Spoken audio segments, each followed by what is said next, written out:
So what we've been talking about is that in order to help yourself to overcome your OCD and manage your OCD better, what we need to do is teach you to respond differently to your thoughts and to your feelings. And one of the ways that we do that is through a process that's most commonly referred to as exposure and response prevention. So, or ERP for short. So what that is, in brief, is exposing yourself to a feared situation, something that you would usually avoid, find anxiety-provoking, a situation in which you would usually perform a ritual of some kind. So the idea is that you put yourself in that situation deliberately and then do not perform the usual response. So that's where the response prevention bit comes in.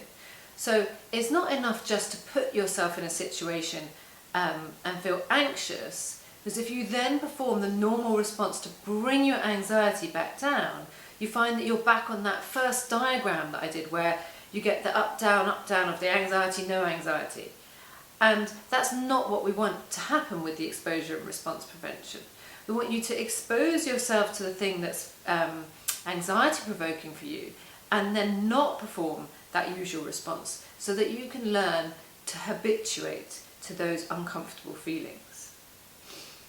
However, what we do know is that it's very difficult just to not perform a response, and that's something that you've probably tried yourself many times to do, to just not do the thing. In fact, people who don't understand OCD properly will often, say to people, well, why don't you just not do it? Well, frankly, if it was that easy, you wouldn't do it, would you? But it can be very, very difficult to stop yourself from performing the usual neutralizing, comforting response. So what we do with exposure and response prevention is we actually take it one stage further. So what we do is, rather than just not performing the thing that you would usually do to make yourself feel better, we actually get you to do the thing that would make you feel even worse. Now, trust me, I do know that that sounds really rather unpleasant and probably not massively tempting, but what we see is that when people do this, when they actually do the feared thing, not even just not do the feared thing, but they actually deliberately do the thing they fear, it really helps them to see that even if they do something that they find really fearful and really anxiety provoking, that they can cope and that the anxiety will come down on its own without performing a ritual or a response.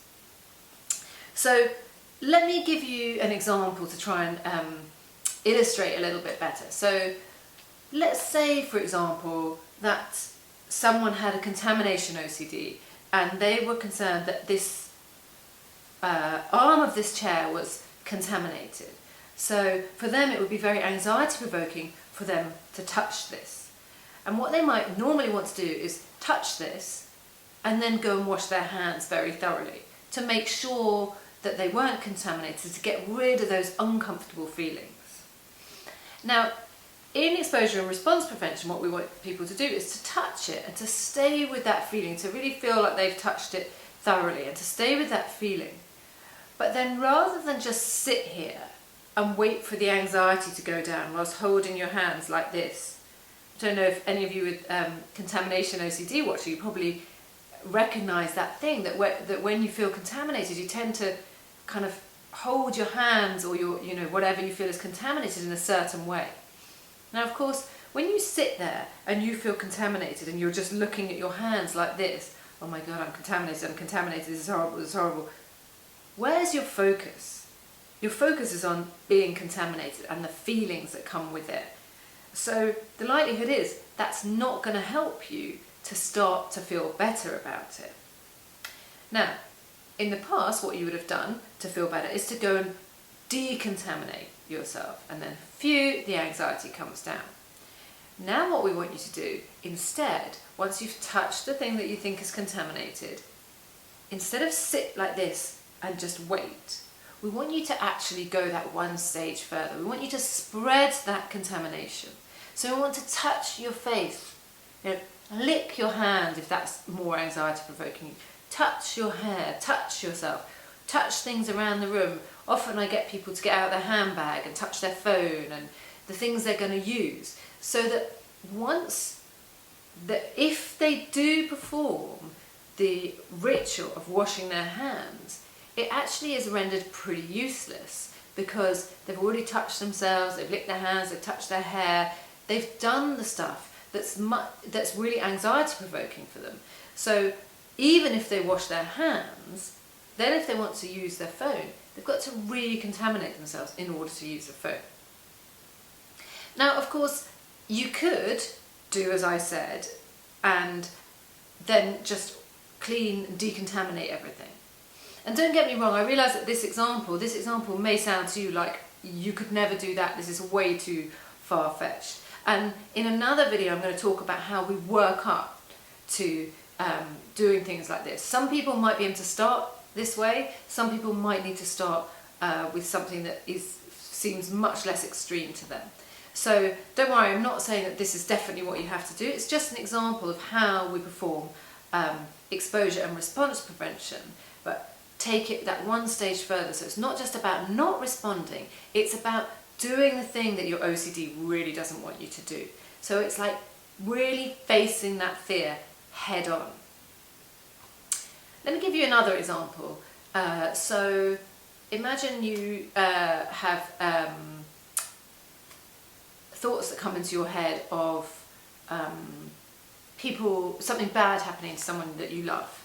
Maybe you get an image of your mother in a car crash, for example, and that when that happens you tend to try and push it away and try and neutralise in some way. Well, what we know about when people have those kind of thoughts that they try and push away is that most of the time people don't really like to vocalise them. So one of the ways that we get people to expose themselves to that kind of OCD is to actually vocalise the thoughts. So rather than push them away, it's almost like embracing them. So not responding would be just leaving it there. But as I said before, that's quite difficult in the short term. It is what we're working up towards in the longer term, but in the short term it's quite difficult just to not perform the response. So to help you, what we do is get you to take it that one stage further and actually do the thing that the OCD really fears. So if my worry is that, if I get an image of something bad happening to my mother, unless I do something like have an image of her arranging a bunch of flowers or sitting happily on a beach, or I push that away, or I do something, I say a prayer, unless I do something to get rid of it, my fear is that it's going to come true. What we want people to do is to experience that, to hold that image in their mind while saying it out loud, for example. So I would say, my mum's going to die in a car crash. Now, for me, luckily for me, that's not an anxiety-provoking thing to say. Obviously, I don't like the idea of it happening, but I don't attach the fact that the meaning to it, that if I say that, it's going to happen. So obviously, when you see me do this, it might not look particularly extreme, but when somebody is incredibly fearful of saying something out loud and they really strongly believe that if they say that out loud it's going to make it happen, obviously that's going to be hugely anxiety provoking. But how do you learn that even if you touch this and then lick your hand, you don't necessarily get ill and die? Or if you say out loud, my mum's going to die in a car crash, it's not going to happen? How do you learn that if you never confront it? And the problem is you don't. It remains a massively feared thing. And the more that you try and ignore it and push it away and get rid of it, the less you ever get to start chipping away at those beliefs that these things, these thoughts and ideas are really important and need responding to. So in the case of the obsessive thinking, we've got to get you to realise that just because you think something, it doesn't necessarily mean it's going to happen. And the way that we do that is to get you to say these things. And in other videos I'm going to show you more examples of how to do exposure and response prevention.